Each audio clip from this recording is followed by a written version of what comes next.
blood on the upholstery of an old pickup truck, dark footprints on the carpet, and the tear-stained face of a girl found in the back seat.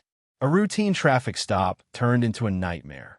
Police officers accidentally stumbled upon a secret no one in town wanted to know.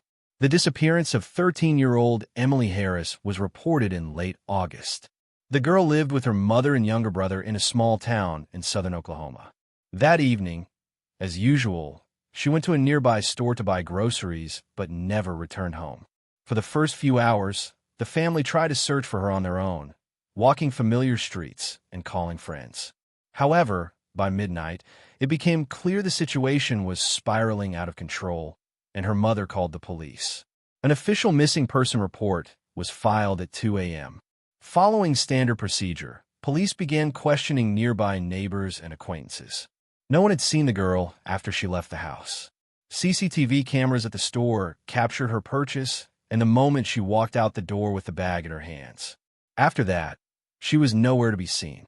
Initially, investigators suspected Emily might have gone to visit a friend or run away for a while. Such incidents involving teenagers had happened before. But her mother insisted that her daughter didn't have a habit of leaving without warning and never stayed longer than half an hour. Furthermore, all her personal belongings, phone, and documents were left at home. The next day, the police issued a notice. Posters with Emily's photo were posted around the neighborhood. At school, classmates were questioned about any possible conflicts or strange behavior. No one reported anything that would suggest a voluntary departure. The investigation was complicated by the town's location on a busy highway, making it highly likely the girl had been taken by car. A review of traffic cameras showed dozens of cars passing the store that evening. The exact moment of her disappearance could not be determined. A few days later, volunteers joined the search. They combed fields, forest belts, and abandoned buildings within a radius of several kilometers. Search dogs were used, but their trail disappeared near the parking lot of the same store. This confirmed the theory that the kidnapping had been carried out by car. Emily's family contacted the media daily. Her mother gave interviews, insisting that her daughter could have been the victim of an older man. Investigators soon began looking into individuals with criminal records living nearby. They focused on those previously convicted of assault and sexual offenses. At the same time, traffic cameras in neighboring counties were checked. Several weeks later, a dark-colored pickup truck was identified, parked near the store on the evening of the disappearance. The camera captured a figure, presumably resembling Emily, getting into the vehicle. The quality of the footage was poor, making a definitive identification impossible, but the search began to unfold. By this point, hope of finding the girl alive was fading. The more time passed, the less likely it was to be found. However, the family continued their search, and the police stepped up roadside checks, trying to stop suspicious vehicles and check them against the wanted posters. The decisive event occurred in mid-September when a highway patrol officer stopped a pickup truck for speeding. It was a routine check, not directly related to the search, but it was this check that laid the foundation for solving the case. The pickup truck stop on a country road seemed routine. Two highway patrol officers were checking vehicles as part of a routine patrol. The driver had violated the speed limit, prompting the inspection. The truck was old, with worn tires and a dirty body. The officers approached it, expecting to see either a tired trucker or a local resident hurrying home. The driver was a man in his 40s, who identified himself as Joseph Moore. The officers immediately found his behavior suspicious. He spoke too quickly, avoided direct eye contact, and his hands shook as he handed over documents. One of the officers noticed someone sitting in the back seat, covered with a blanket. Upon closer inspection, it turned out to be a girl, apparently in her teens. She didn't say a word, only staring at the floor with a fearful expression. When the officers asked the driver who it was, he said it was his niece, whom he was driving home from a neighboring county. However, he had no documents or evidence to support his claim. To verify the identity of the man, the officers requested information about the car and its owner. The database confirmed that Joseph Moore had previously been convicted of minor offenses, but nothing serious was listed on his record. Nevertheless, caution prevailed, and the patrol officers asked the man to exit the vehicle. At that moment, one of the officers noticed that the girl matched the description of the girl's identity, which had recently been distributed to all precincts. Her photo was hanging in the patrolman's break room. Missing Emily Harris, 13 years old, had been missing for over 3 weeks. There was little doubt. The girl was asked to exit the car. She climbed out slowly, still silent, but her eyes filled with tears. When the officer called her name, she nodded quietly. This was the final confirmation of her identity. Joseph Moore was arrested at the scene. He offered no resistance, but attempted to claim the child was with him voluntarily. His explanation was contradicted by the items found in the car: a bag containing women's clothing, ill-fitting for the girl, along with zip ties and tape. A blanket with blood stains was found on the floor. Emily was taken to the nearest medical center. Doctors noted signs of fatigue, dehydration, and abrasions on her arms. The girl was depressed and barely spoke. In the presence of juvenile services officers, she only stated one thing: a man had kept her in a house outside the city, not allowing her to go outside and moving her from place to place. Police immediately launched a search of Joseph Moore's home. His house, located on the outskirts of the county, was in a dilapidated state. Inside, they found a mattress on the floor, locked windows, and evidence of the child's presence: a school notebook, food scraps, and plastic water bottles. There were scratches on the walls that resembled fingernail marks.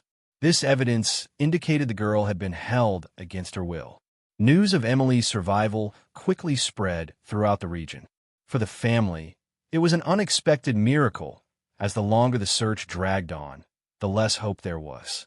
At the same time, the police knew they had a serious job ahead. They needed to establish the precise circumstances of the abduction, gather evidence, and charge the man to rule out his acquittal. During questioning, Joseph Moore changed his story several times. First, he said he picked the girl up on the road to take her home. Then, he claimed she had asked him to let her stay with him. However, the facts spoke otherwise. A medical examination showed Emily had been physically coerced, and her claims of fear of the man only confirmed the crime. The investigation was entering a new phase, one in which the question was no longer about finding the child. It was now about reconstructing the full chronology of events and preparing evidence for the trial. After Joseph Moore's arrest, the case was handed over to county investigators. The first step was to thoroughly document the girl's condition and the circumstances of her detention. Emily remained distressed, responding briefly and reluctantly. Psychologists involved in the case recommended conducting interviews very carefully to avoid causing further trauma. The investigation began to piece together a chain of events. Surveillance cameras near the store confirmed that Emily had indeed entered Moore's pickup truck on the day of her disappearance. An examination revealed her fingerprints on the car seats, and DNA samples found on blood-stained fabric matched the girl's. This evidence definitively linked her disappearance to Moore. During a search of the house, Moore's notes were discovered. He had jotted down dates and times in a notebook. The notes coincided with the period Emily was reported missing. They included phrases like "keep an eye on her, don't let her out," and "don't tell anyone." This indicated deliberate action, not a coincidence. Moore's neighbors, interviewed by investigators, noted that he led a reclusive lifestyle, rarely interacted with anyone, and rarely left the house. He was sometimes seen late at night, loading something into his car. No one suspected that the missing child could be hiding behind the walls of the dilapidated building. Moore himself constantly shifted his position during interrogation. He sometimes admitted holding the girl, sometimes claimed he wanted to help her because she was supposedly afraid to return home. His statements contradicted the forensic examination results and Emily's own testimony.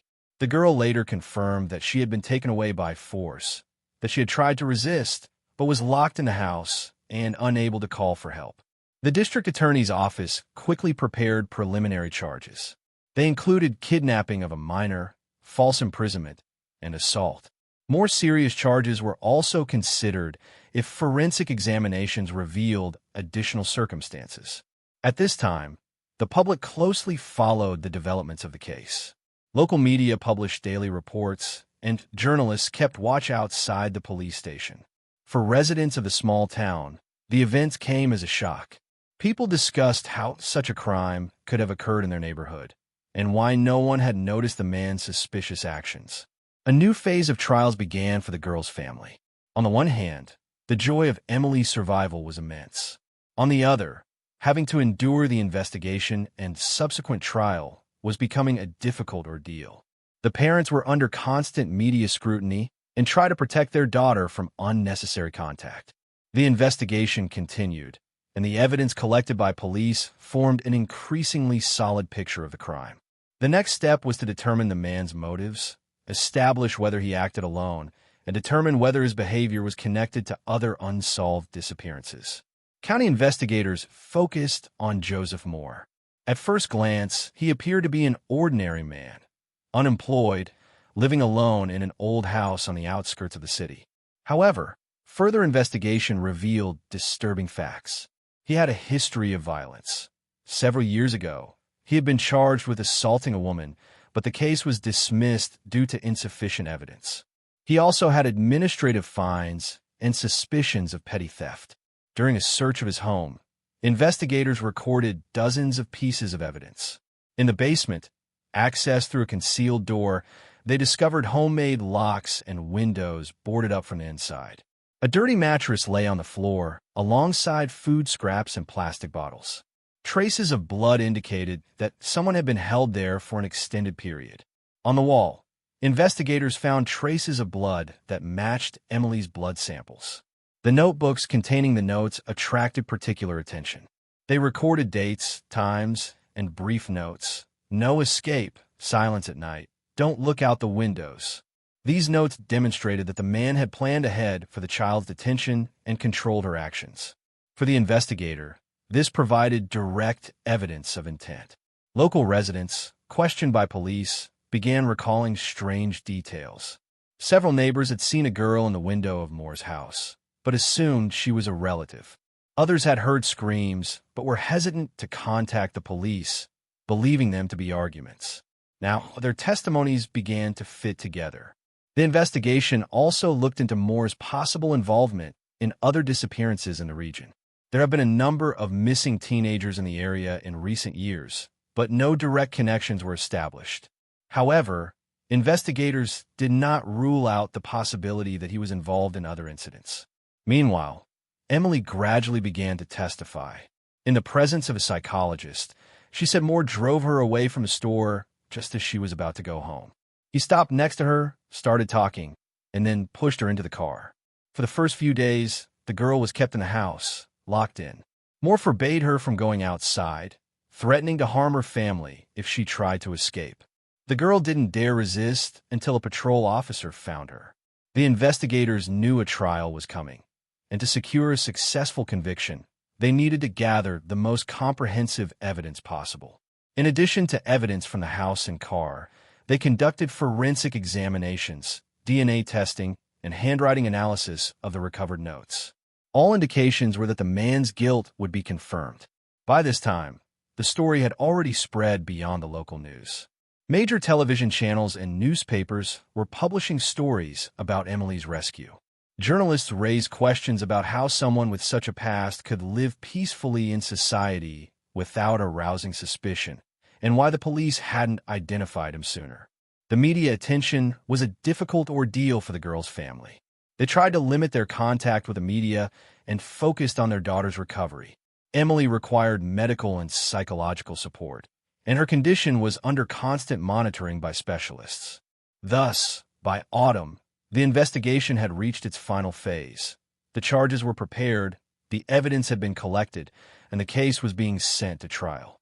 The public awaited a trial that would answer questions and determine the punishment for the man who had become a symbol of horror in the small town. Joseph Moore's trial began in district court several months after his arrest. By this time, investigators had assembled a voluminous dossier, including witness statements, medical examination results, and evidence seized during a search of his car and home. The prosecution brought a number of charges, including kidnapping of a minor, false imprisonment, and use of threats and violence. At the first hearing, the courtroom was packed with journalists and local residents. The case generated enormous interest, as the story of the girl's abduction and rescue was being discussed nationally. Moore remained calm, almost emotionless. He denied any violence and continued to maintain that the girl's presence with him was voluntary. His lawyers built their defense around the consent theory, but this position was immediately met with strong resistance from the prosecutor's office. The key witnesses were the highway patrol officers who stopped the pickup. They described in detail the moment of the arrest, Moore's behavior, and the girl's condition. Their testimony was impressive. The courtroom was silent as the officers described how the child nodded silently when asked her name. The medical reports were particularly significant. The examinations documented numerous signs of the girl's captivity: weight loss, dehydration, and abrasions on her arms and legs. Psychologists noted severe emotional distress, indicating that the child was in a state of constant fear. Taken together, these findings refuted any claims of voluntary captivity. The prosecutor's office also presented physical evidence: zip ties, duct tape, and a blanket with traces of blood.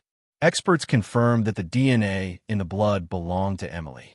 The notes in Moore's notebook were also analyzed. A handwriting analysis established that they were written by the defendant himself, and on the very days the girl was reported missing.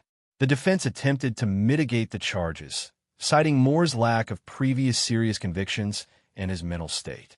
A motion was filed for a psychiatric evaluation. It confirmed that the man suffered from personality disorders, but was deemed sane and capable of responsibility for his actions. Emily's testimony was the most emotional moment of the trial.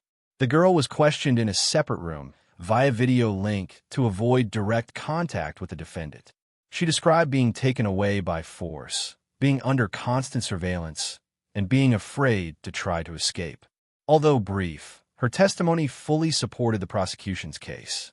The community closely followed the developments. Media outlets published reports after each hearing, discussing the details of the trial.